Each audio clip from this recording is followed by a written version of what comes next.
Vince McMahon est bien de retour au booking de la WWE. Bienvenue sur le coin du ring, c'est le sujet de la semaine.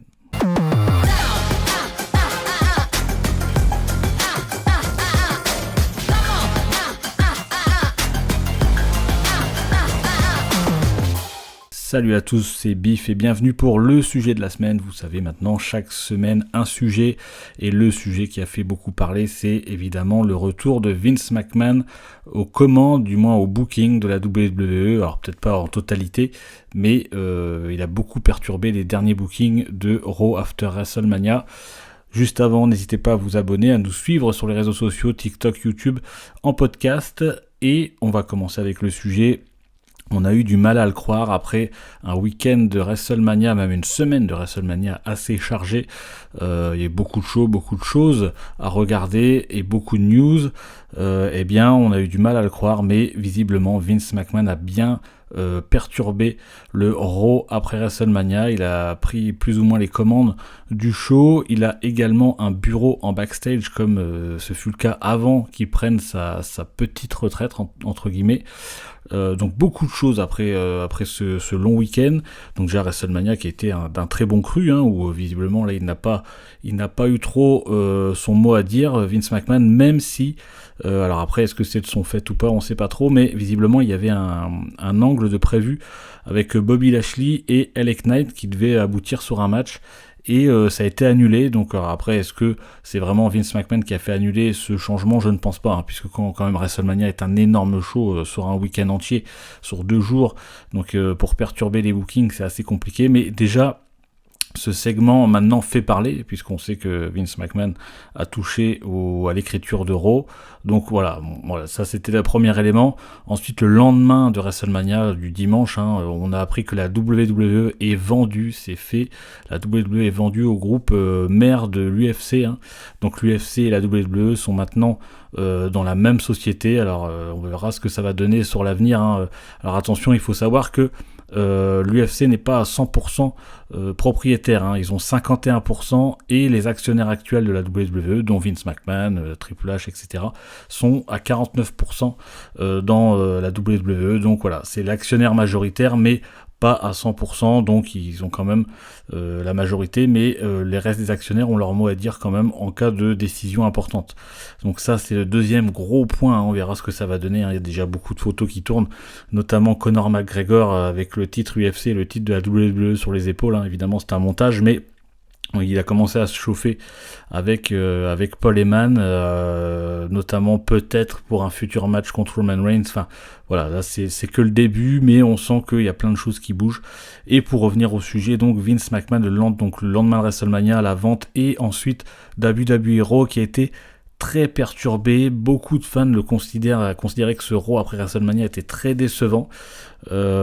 Et pour vous donner juste un petit aperçu des changements que Vince McMahon a fait lors de ce WWE Raw. Alors déjà il y a eu Io Sky et Dakota Kai qui ont fait un match par équipe, et Bayley qui était absente, c'est vrai, ça a pu marquer des gens. Elle n'a pas été autorisée à soutenir Damage Control au bord du ring, visiblement c'était prévu et ça a été enlevé.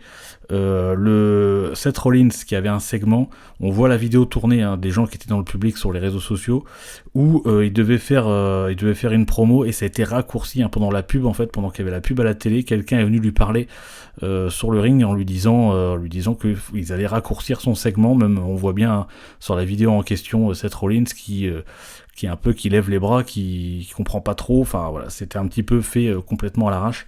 Il devait y avoir 2 triple threat matchs féminins qui ont été annulés, les 2 three-way devaient amener normalement une nouvelle challengeuse pour le titre de Raw, et les 2 three-way féminins ont été annulés. Le match de Omos contre Elias a été ajouté en dernière minute. Omos n'était pas prévu de lutter, mais voilà, c'était ajouté en dernière minute. C'était un petit peu la panique en coulisses visiblement, puisque certains producteurs n'étaient pas sûrs que Omos avait ses affaires avec lui, puisqu'il n'était pas prévu pour lutter, donc c'était un petit peu la folie. Bad Bunny qui devait rejoindre la LWO, on sait que Rey Mysterio a donné les t-shirts de la Latino World Order à Legado del Fantasma, et Bad Bunny devait rejoindre le clan lors de Raw, mais ça a été aussi annulé, notamment pour certainement un match à Backlash qui arrivera fin mai. Et la décision que Brock Lesnar fasse équipe avec Cody Rhodes dans le main event de Raw a été aussi ajoutée le matin même du show. Alors là, c'était un petit peu plus en amont, mais normalement, on sait que les choses sont écrites bien à l'avance et pour que ça reste cohérent avec WrestleMania. Donc on peut imaginer que l'attaque de Brock Lesnar sur Cody Rhodes à la fin du show n'était pas forcément prévue. Après, moi personnellement, j'ai bien aimé cette fin parce que j'ai trouvé que ça faisait un très bon drame. Maintenant, on va voir où ça va mener puisque, comme on l'avait dit, comme on le dit dans le podcast après WrestleMania, on revoit encore Brock Lesnar, c'est de nouveau Brock Lesnar, il serait peut-être temps de changer, mais en tout cas moi j'ai bien aimé cette fin tout de même. Donc voilà, beaucoup de changements sur ce WWE Raw, au point que ça a mis un gros coup au moral au vestiaire de la WWE, hein. Beaucoup de superstars sont un petit peu déçus, alors peut-être même des membres du staff sont un petit peu même en colère, au point que certains n'hésiteraient pas à demander à quitter la WWE ou à ne pas prolonger leur contrat pour ceux qui arrivent en fin de contrat, au cas où si Vince McMahon reprenait vraiment les commandes du booking. Vraiment, certaines personnes sont vraiment déçues de cette décision, de cette implication de nouveau de Vince McMahon. Alors c'est vrai que il faut quand même aussi noter qu'il y a beaucoup de gens qui ont été licenciés sous l'ère Vince McMahon et qui sont revenus ensuite quand Triple H a repris les rênes du contrôle créatif. Et donc du coup, on se doute bien que si Vince McMahon les avait licenciés à l'époque, voilà, c'est qu'ils les appréciaient pas forcément ou quelque chose comme ça, donc l'ambiance devait être un petit peu tendue. Et selon les sites US, il y a vraiment, même ça vient d'un officiel de la WWE, la journée de vendredi, donc pour SmackDown, sera vraiment très importante, puisque si Vince McMahon remet de nouveau son nez dans le booking, ça pourrait vraiment affecter le roster et peut-être même mettre des tensions au sein de quelques lutteurs et la WWE notamment.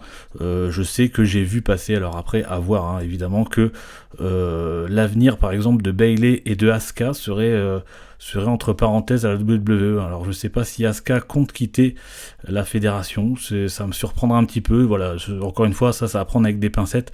Pour Bayley, son absence à Raw pourrait peut-être aussi, expliquer qu'elle est assez, elle, déçue de son booking lors de WWE Raw, et elle se doute bien que si Vince McMahon revient aux commandes, elle pourrait peut-être même ne plus apparaître à l'écran ou être bookée différemment.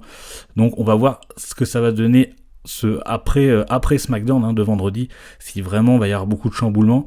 J'espère pas, puisque c'est vrai que depuis que Triple H avait pris le contrôle, c'était quand même plutôt bien, plutôt lisse. Il y avait très peu de changements. On se rappelle que sur la fin, avec Vince McMahon, il y avait des choses annoncées pour le WWE Raw et tout changeait à chaque fois. Il y avait beaucoup les mêmes matchs, beaucoup de répétitions dans ce qui se faisait. J'étais vraiment pas fan du tout. Et là, on n'avait plus ça. On avait quand même des choses plutôt bien écrites. On s'est rendu compte que ça fonctionnait très bien, que Triple H faisait très bien le boulot, puisque le WrestleMania par exemple était quand même de très bonne qualité, sur 2 nuits. C'était quand même pas mal avec.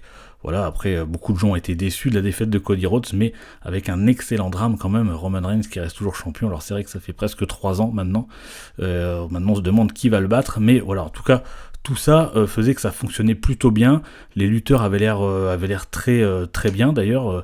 Ils étaient enthousiastes à l'idée que Triple H écrive des choses. On sentait qu'ils voulaient que Triple H veut mettre aussi des jeunes lutteurs en avant, notamment Bronson Reed, Montez Ford, tout ça. On sent qu'au Elimination Chamber, Johnny Gargano, etc., il essaye de les monter gentiment. Ça c'est très bien, il va pas très vite, donc tout ça c'est appréciable.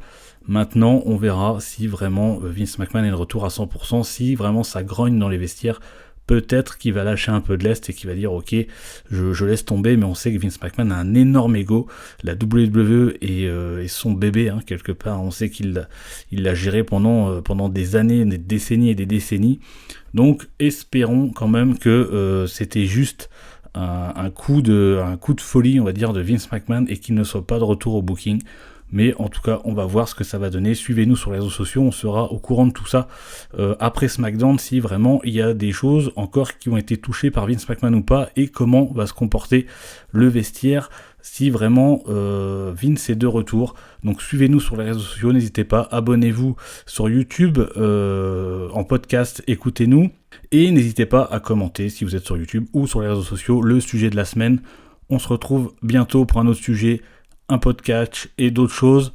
Prenez soin de vous, à très vite.